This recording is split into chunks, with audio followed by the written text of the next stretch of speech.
So we're in your business math. We're in chapter 4, unit 4 actually, section 4, and we're talking about income tax. And now we're going to go over these income tax forms. So you need to be familiar because every year we have to file taxes, and we'll find out which form do we use. There's 3 different forms to use depending, and we're going to find out about that. The first form that's described here is the income tax return called 1040 EZ or 1040 EZ, however, but I just call it 1040. So how does your employer know how much tax to withhold? So before you begin any job, you have to fill out what's called a W-4 form.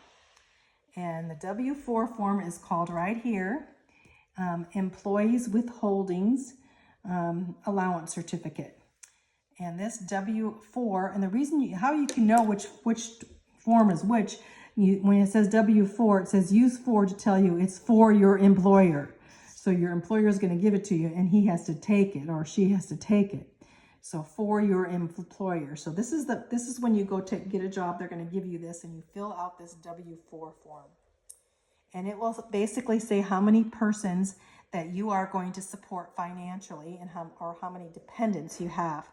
Now, if you're a single person and you're alone, you'll have one dependent. But if you're living with your parents are already claiming you on theirs, then you'll have 0 dependents. You got that? So a head of a household may have 7 children. Say you had 7 children. Well, then you'll have 9 dependents. If you have a mom and a dad and 7 children, that's 9 people. So 9 dependents. So that's how the dependents go. You can claim 0 even though you have dependents and think, well, that's the way I'm saving up my money so I don't have to pay taxes and I should get taxes back. So some people claim 0 no matter what because they want to make sure that they have enough money to pay their taxes, right? So that can happen. So if you pay, it's all going to come out later, depending. So if you take how many dependents, that's how much money you're going to get off for you. Then we're talking about income tax now. Income tax changes all the time. So income tax is more complicated than the other taxes. It's more complicated than Social Security. It's more complicated than sales and property taxes. It's the most complicated because you can actually, it can fluctuate, and it also, you can have exemptions in different ways from certain amounts of taxes. And so we'll talk about that. So they're more complicated. Because some earnings are not taxed. And so in some earnings, you take off, a lot of people take money out of their check and put it in IRAs or in CDs, or put it somewhere where you have a tax shelter. So for later on, so they put away this money so you're not taxed on it right now. And then later on when you retire, you'll be taxed on it, but hopefully you won't be making so much money, so your taxes won't be so high. So the income tax doesn't always depend on gross pay. I'm just saying that. So later on in the year, so you fill out this W-4 form for your employer, W-4 for your employer, and give it to them. And later on, you'll have to file your income tax. And this is that usually filing your income tax, from the beginning of the year, that tax year, from January 1st to the end of the year is a whole year. But you need to file your taxes by April 15th. That's the deadline date of April 15th, unless you have to pay a penalty after that time if you don't file it by that time. So it's important that you know that date. Every year is the tax day, April 15th. So before February 1st, in order to file your taxes, you should receive in the mail what's called a wage and tax statement. It's the W-2 form. And this is from your employer. Your employer should give you this W-2. So not W-4, it's W-2. And this statement tells you what you made, your gross income, your income tax withholdings, your Social Security withholdings. It says here, let 2 remind you to send it to the income tax. So W-2 you're going to send for your income tax. So you need to keep it and give it for the tax person to send it. Let 2 remind you that you're to send this form to the income tax office along with your income tax return. So W-2 goes to. I like that. Here's a picture of him putting a W-2 in a mailbox here. So the W-2. So W-4, W-2. So if you have any money invested in interest-bearing accounts, like if you have money in the bank, they also will send you what you have earned in interest from the bank so that you can file that on your return. Of course, everything you make, if you're making interest on anything in your bank at that time, they always want it to be taxed. So, an income tax. So, okay, let's go on to the next here. Oh, this page here kind of goes on the exercises, but filing. So the first step in completing an income tax return is determining the filing status. If you're unmarried with no dependents, your filing status is single.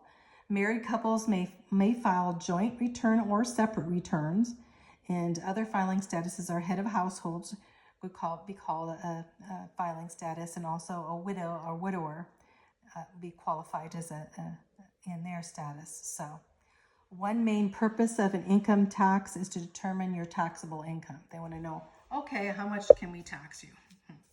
Death and taxes, remember? Benjamin Franklin.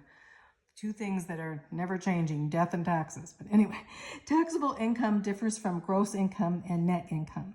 Almost every year, some factors determine the taxable income change. Write to your IRS office to obtain copies of instruction booklets on your Form 1040 or Form 1040A. So, and 1040EZ. So you can have samples of how you have to do this, and this will give you forms which are Schedules A and B. So these are important. We're not going to go through these exercises because I don't have a copy from the IRS of these. But as you know, you'll be getting these, and you just need to follow along. But we are going over the different, the 3 different forms of tax return forms. Which one you'd have to fill out. So this is the 1040EZ. So now we're going to go over here the 1040A. So the 1040A is a little different because it's only people claiming personal exemption can use the 1040EZ form to file their income tax. So when you have a personal exemption, you're personally you're going to get the 1040EZ. But if you have all the other people, if will use the 1040 or the 1040A, and those people who don't have enough deductions to make it necessary to file the 1040 form use the 1040A. So the 1040, you're going to see the difference between the 1040A and the 1040. So the 1040, you're going to be able to take off a lot of exemptions. A lot of people that have their own business and stuff will use that form because they'll have a lot of tax write-offs, that they're, or I should say, things they can take off their taxes. So if you don't have enough, then you'll have 1040 is what they're saying. So other people use the 1040A form or the 1040 form, those 2 forms. And those people who don't have enough deductions to make it necessary to file the 1040 form use the 1040A. So the 1040, just to know. It has to do with if you have enough tax, tax exemptions or things to take that you can take off from your taxes, and it's more complicated. So, and this is the form right here I'm talking about, is the income tax form 1040. So 1040, you'll see here, is the 3rd and final form. Remember, we had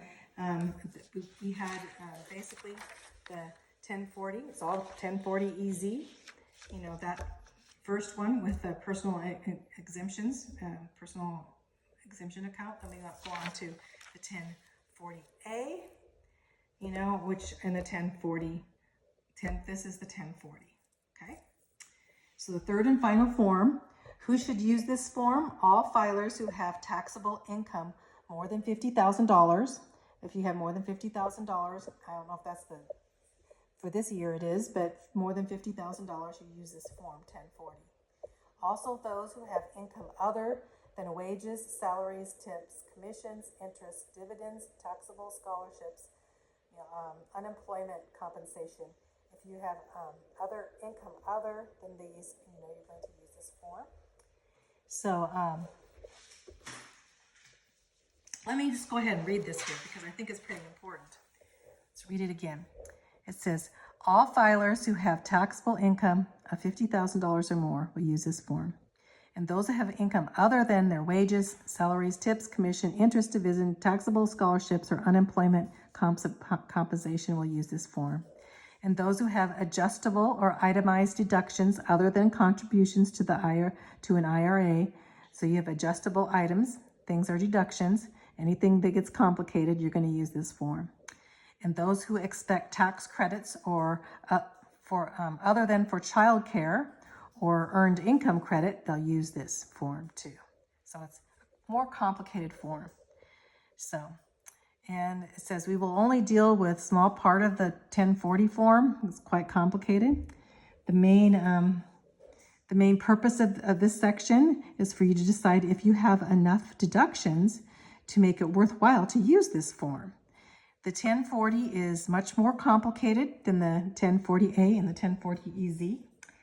Many filers who use this form hire tax professionals to complete the form. If you have your own business, it might be important that you get a tax person to do it, to do this form because it's complicated. And you hire somebody. Of course, we've always had to hire somebody because we had a construction business. So this is important. This is the form we had to use. So it says, however, if a professional completes the form, the taxpayer is still responsible for the accuracy of the form. The taxpayer must have proof for all the deductions and the exemptions that are claimed. If you are called, you may be audited. You may be called for a tax audit, and then they'll go over and review your income tax return with the IRS employee that comes. An employee, IRS will come and talk to you and make sure you have all your receipts and your records to be part of your return. Because if you took things off or exemptions and those things off, you need to have the receipts. So as the standard deduction, as the deductions rises and fewer deductions are allowed, fewer people can use this 1040 form. So only if you have enough deductions really can you use this form.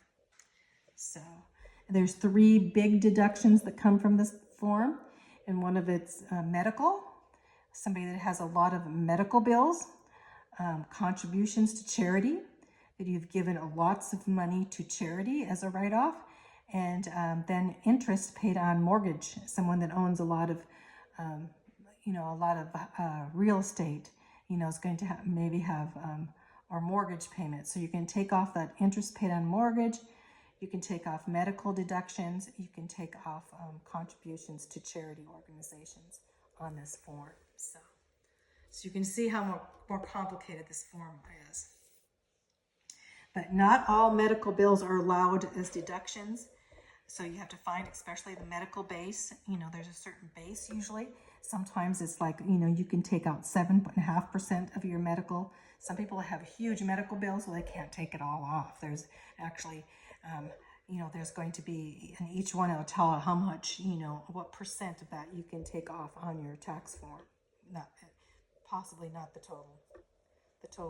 Well, we know not the total amount if it's a large amount, so for your medical. So, and then of course, someone that has a business where you have other things, you can take off, as for any losses, you can take off too. So in the midst of the income tax 1040. So here's an example here of a medical bill here. So we have the Hoyt family had adjusted gross income of $27,460.80 for the taxable year. They had $4,500 in medical expenses. So find the amount of medical deduction. Well, so it says here, find what part of the medical expenses cannot be claimed a deduction, and then you can use the percentage they had. And they said using 7.5% of the gross income, the percent should be used the percent you should use may not be 7.5%. Oh, it's basically what they're saying is they picked this percent, but it can change any moment. So what happened here is the 27,600 and 27,460.80. I'm sorry, times the 7.5%. You've got $2,059. $2,059. So we have that. So that's going to be that's what we can take off from our medical expenses. So how many medical expenses do we have? We had 4,500, so we can take off 2,059, so we get 2,444. The medical expenses of adjusted gross would be that much, so that's how much money. The allowable medical deduction is going to be only 2,444, not 4,500. So you understand how that happens? So you had that much medical, we had 4,500 medical expenses, but the 7.5% is going to be taking off your gross. So you take off the gross times that, which ended up to 2,000, saying we can, with that, how much we made, how much money we made, then we can take off only that percentage, which ends up as $2,059, and subtract that from how many medical expenses we had. So we can't take all of our medical expenses off. See how complicated this gets? So this is the tax form 1040. So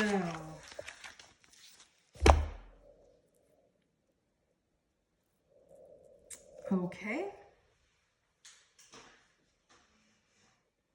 Contributions made to a federal approved charitable, nonprofit, or religious organizations are allowed as deductions on this form. So you can, and of course interest, so you can too. So these are some examples here, but we don't have the whole thing, so I'm not going to go over it all.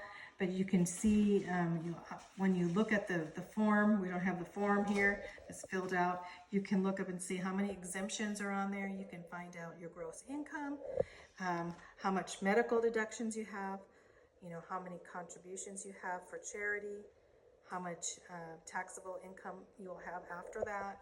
So it's all on these forms, whether you'll get a refund and how much refund will all be on these forms. So looky here. So you're going to have exemptions, your gross income, medical deductions, contributions to charity, taxable income, and then how much refund and how do you owe any additional taxes? Find out if you'll be able to owe. And all this will be written on your 1040 form. So, okay. We're going to go ahead and stop there. I'm going to go ahead and stop there. So there's some more questions here. You can look in your book, but since I don't have forms, just to know what is on this form and what you can do, and you'll have to basically follow the directions too. So.